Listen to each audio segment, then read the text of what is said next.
Loksewa all. Subscribe our channel.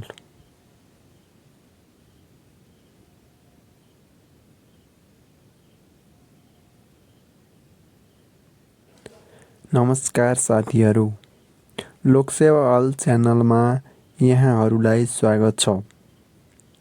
राष्ट्रिय वाणिज्य bank level 4 र 5 तयारीको लागि नयाँ भिडियो लिएर आएका छौँ।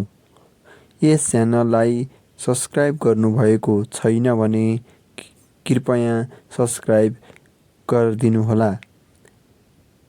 कम्प्युटर नेटवर्क 2 वा सोभन्दा बढी कम्प्युटरहरूलाई तारद्वारा वा बिना तारका एक आपसमा जडान गर्नुलाई कम्प्युटर नेटवर्किङ भनिन्छ। यो कम्प्युटर र उपकरणहरूको यस्तो समूह हो जुन एउटा कम्युनिकेसन्स च्यानलसँग जोडिरहन्छ। यसको माध्यमबाट युजर डाटा, जानकारी, हार्डवेयर एन्ड सफ्टवेयरलाई सेयर गर्न सकिन्छ। Types of computer networking. Computer नेटवर्किङलाई तिनीहरूको साइज, भौगोलिक विभाजन र बनावटको आधारमा मुख्य 3 भागमा विभाजन गर्न सकिन्छ।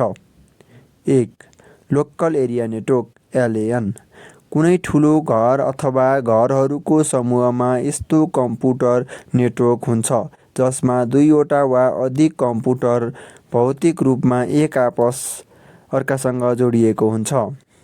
2. Metropolitan area network MAN। यो एउटा हाई स्पिड नेटवर्क हो जो 200 Mbps सम्मको आवाज, डाटा र इमेजहरू 75 किलोमिटरको दूरीसम्म सञ्चार गर्ने क्षमता हुन्छ। लोकसेवा च्यानललाई सब्स्क्राइब गर्नुभएको छैन भने कृपया सब्स्क्राइब गरिदिनुहोला र नजिक रहेको बेल आइकन दबाउनुहोला। वाइड एरिया नेटवर्क UWN लामो दूरीसम्म कम्युनिकेसन गर्न सक्छ। यसमा पुरा देश र ठुलो कम्पनीको सबै साइटहरू कभर हुन सक्छ। लोकल एरिया नेटवर्क र मेट्रोपोलिटन एरिया नेटवर्कलाई जोड्ने काम गर्दछ। कृपया यस च्यानललाई सब्स्क्राइब गर्नुभएको छ भने कृपया सब्स्क्राइब गरिदिनुहोला।